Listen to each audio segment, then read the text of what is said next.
Jenni Minto. Thank you, Presiding Officer. The drive for net zero is one of the most important political endeavours of our time, but as we know, our SNP, Scottish Government, is resolutely committed to land reform. So can I ask the Minister to expand on how the interim principles for responsible investment in natural capital will ensure that efforts to tackle climate change will work alongside a desire to empower communities and continue reforming Scotland's relationship with the land? Minister.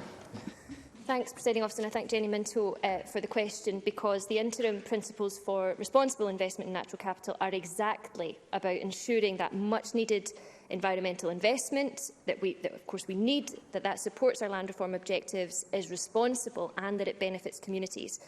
The vision of our recently published National Strategy for Economic Transformation is that by 2032 Scotland will be a wellbeing economy, thriving across economic, social and environmental dimensions.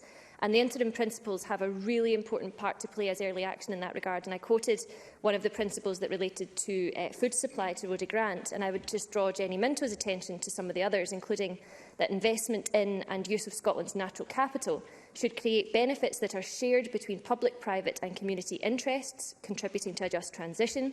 Investors and land managers should engage with communities in decisions about land and land use, and when acquiring new land, investors should seek early engagement with relevant local communities to identify opportunities to collaborate, and investors should have full regard to Scotland's land rights and responsibility statements.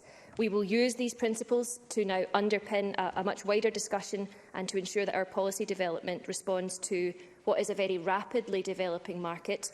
And our approach will position Scotland as an innovator in developing a new type of high-integrity, values-led market which centres community interests.